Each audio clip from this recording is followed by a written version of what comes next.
Have you ever wondered if fine is really enough? In the early hush, before the world wakes, Emma sits in her kitchen, surrounded by all the small comforts she's chosen for herself. Her life appears safe, steady, almost enviable. But beneath the surface, an invisible question lingers. Is there more to happiness than simply having nothing wrong?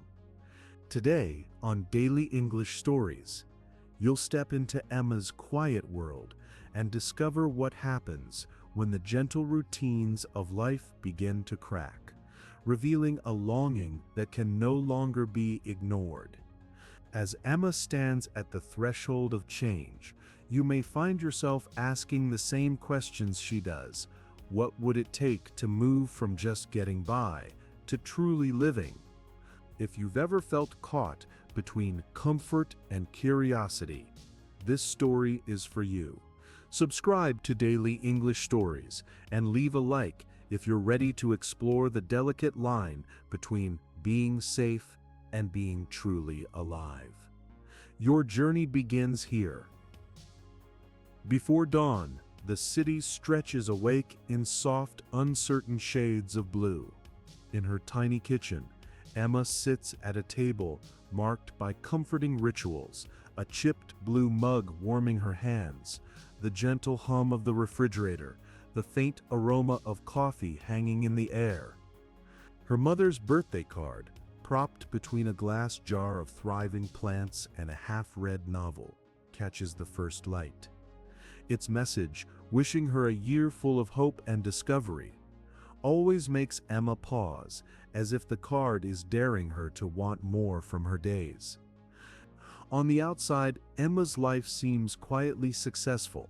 Her job is steady, her friends loyal, her apartment a patchwork of things she's chosen herself.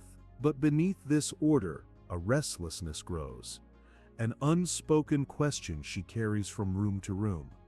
She moves carefully, almost as if she's trying not to disturb something fragile inside her. Some mornings, she feels as if she's floating just above her own life, seeing everything but touching nothing. Her days unfold with the gentle repetition of habit. Emma walks the same city block, waits at the same crosswalk, enters the cafe on the corner where the barista greets her with a friendly, automatic, "How are you today?" The question, routine and safe, never invites an honest answer. Emma smiles, replying as expected, but her real thoughts remain hidden behind her practiced expressions. Sometimes she wonders if anyone truly wants the truth, or if everyone is simply performing their roles to keep the world moving smoothly. Messages from friends arrive in bursts, group chats full of plans, shared jokes, little reminders that she is not alone.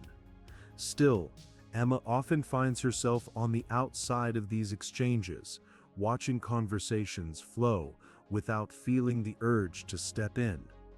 It isn't loneliness that bothers her most, but the quiet space between what she says and what she feels.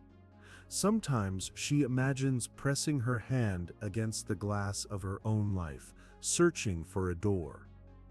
When she returns home, the familiar silence of her apartment greets her. She hangs her coat, aligns her shoes, and stands for a moment in the gentle light as if waiting for her body to remember how to rest. She picks up her mother's card, reading the lines that once seemed to promise so much. Emma tries to remember the last time hope felt easy, or when she believed her days could hold real change. On the desk, a blank notebook waits, pages crisp and empty, bought with the intention of writing down thoughts too complex for conversation. Each night, Emma tells herself she will start, but each night, fear holds her back. The fear that naming her feelings will make them impossible to ignore. Outside, the city pulses, voices rising from open windows, distant music, footsteps echoing on wet pavement. Inside, Emma lingers in the glow of her kitchen, the card still in her hands. The silence around her is thick with possibility and doubt. The question that wakes with her each morning remains: is this truly happiness, or just the safe emptiness of nothing being wrong? As the first sunlight slips across her window, Emma puts on her coat, pockets heavy with keys and invisible questions. The city's rhythms call her forward. She steps out, moving through another day unchanged in its patterns, but deep inside, something stirs, a quiet longing, an unnamed hope, asking if there might be more to life than simply being fine. Rain draws pale lines across Emma's bedroom window as the day begins. She stands in the half-lit bathroom, toothbrush in hand, watching condensation form on the mirror. Her own reflection stares back, quiet and unguarded, a face she recognizes, yet sometimes feels disconnected from. There are shadows under her eyes, the faintest trace of something left unsaid. She studies herself for a moment, remembering a time when her smile came easier, when her gaze seemed lighter. Crossing the street on her way to work, Emma catches her image in the glass of a shop window. Serious, thoughtful, the practiced smile gone. She's reminded how often people ask, "How are you?" without waiting for an answer, and how rarely she tells the truth, even to herself. The city hums around her, umbrellas blooming in the rain, but Emma moves quietly, holding her doubts close. At lunch, Emma chooses a corner table, alone amid the rising voices of the cafe. She scrolls through old photos on her phone, sunlit beaches, birthday candles, friends tangled in laughter. One picture from 2 summers ago catches her attention, her hair wild, eyes bright, mouth caught mid-laugh.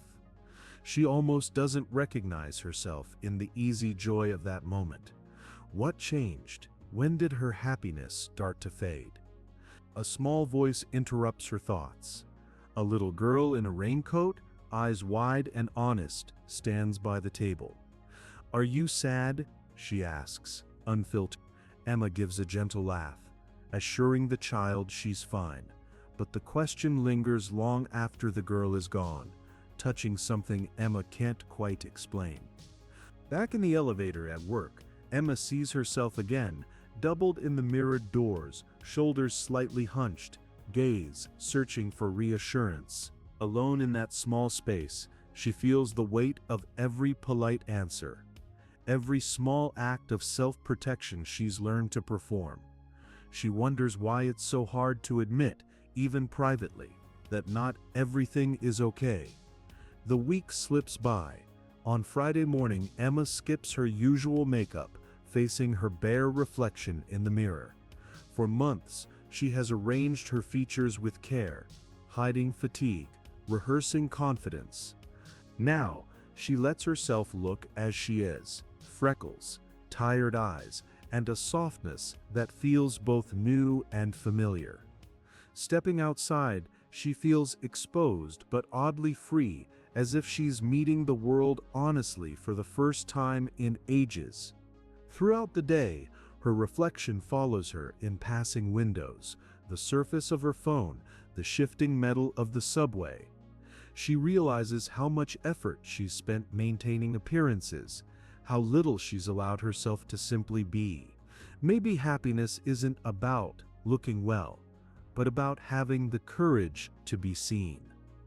That night, sitting by her window as city lights blink awake, Emma lifts an old photograph and holds it beside her reflection. There's loss in the comparison, but also a quiet invitation, a chance to reconnect with the self she left behind. She doesn't rush to fill the silence with answers. Instead, she lets herself sit with the discomfort, trusting that facing the truth, however imperfect, might be the beginning of something real.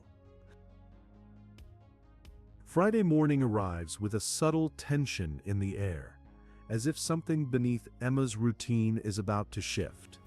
She moves through her usual motions: shower, coffee, checking messages she doesn't answer, yet everything feels slightly off, as though her body is anticipating a new possibility. At her office, an unexpected email lands. Painting class, this weekend? Mira, her colleague, whose presence always brings warmth, extends the invitation with a simple line and a hopeful emoji. Emma's heart taps nervously in her chest. The idea is innocent, yet daunting. To accept means breaking her pattern, risking the unknown. She types a quick yes, then nearly deletes it, her finger hovering. At last she sends the reply, and a surge of anxious relief follows, a feeling she hasn't known in a long time. Saturday morning, sunlight streams through city windows as Emma walks to the studio. The air feels brighter, every sound sharper: laughter, bicycle bells, even her own footsteps seem new. She hesitates at the door, afraid of standing out, afraid of making a mistake. Inside, Mira greets her with genuine joy.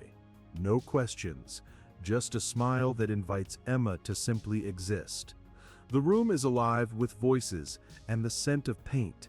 Canvases wait, brushes laid out like promises. Emma takes her place near the window, heart pounding, and stares at the blank canvas. When she finally dips her brush into blue, a drop of paint lands on her hand, a bright, imperfect mark. She laughs, startled by how real it feels.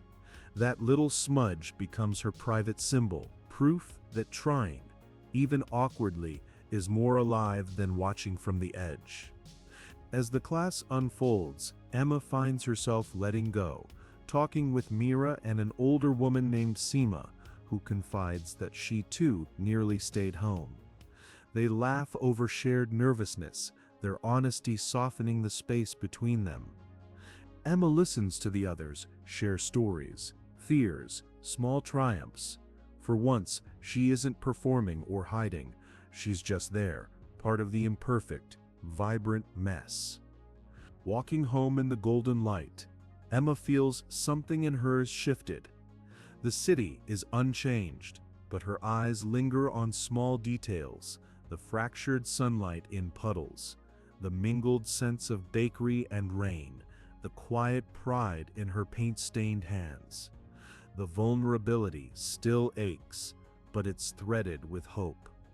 That evening, she stands at her window, fingers stained blue, replaying the laughter, the risk, the newness of saying yes.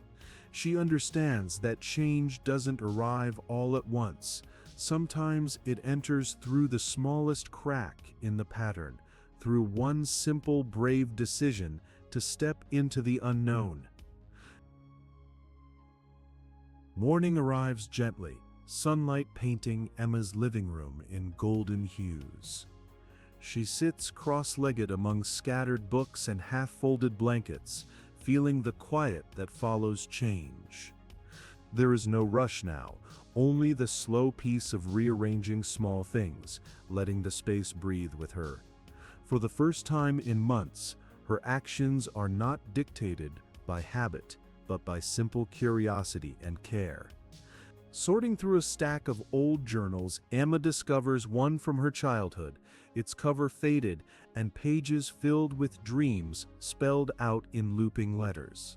She reads her younger hopes, wishes to create, to connect, to live with courage, and feels both a tender ache and a kind of gratitude. The ache isn't regret, but a gentle recognition of everything she has carried forward, every part of herself that survived.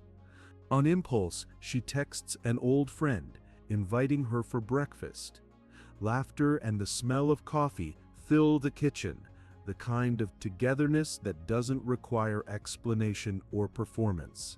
Emma realizes that comfort isn't found in perfect moments, but in sharing the ordinary, in being seen and accepted as she is. Later, Emma sits at her desk, the once blank notebook finally open. Her pen hovers above the page before she begins to write, not to fix her life or find all the answers, but simply to witness the moment. The words come slowly, raw and honest, small fragments of thought and hope. She no longer needs to measure her progress or hide her uncertainty. Each line is a quiet act of presence, a promise to greet herself with patience. As afternoon turns to evening, Emma moves through her apartment, arranging a vase, folding a blanket, opening a window to the breeze. The difference in her is subtle but unmistakable. She is no longer avoiding the gaps in her life, but living alongside them, allowing possibility to grow where certainty once stood. Night falls softly. Emma stands by the window, city lights flickering below, and lets her mind drift. She remembers her mother's card, the blue smudge of paint, the laughter of breakfast, the mosaic of moments that, imperfect as they are, have shaped her new sense of belonging. In the hush before sleep, she writes one last line in her notebook. Happiness, she realizes, isn't a destination or a finish line. It's a quiet practice, a willingness to be present, to accept the fragments, to risk hope even when the future is uncertain. As dawn returns, Emma welcomes the day not by measuring what's missing, but by noticing what is here. In the uncertain, unfinished beauty of her life, she finds a contentment that feels, finally, real and her own. If Emma's journey spoke to something in your own heart, take a moment to share your thoughts below. When was the last time you let yourself truly be seen? Not just by others, but by yourself. We'd love to hear how you faced the quiet question of enough in your own life. Your reflection could inspire someone else who needs to know they're not alone. Remember, every step forward, no matter how small, matters. If this story gave you hope or a sense of recognition, subscribe to Daily English Stories for more moments like this, and share this video with a friend who might need a gentle reminder that happiness is often found in the most unexpected places. And if you've ever wondered what it takes to start over when life feels broken, don't miss tomorrow's story. We'll meet someone whose world is turned upside down, and who must find the courage to begin again. Join us on Daily English Stories, where every ending is the start of something new.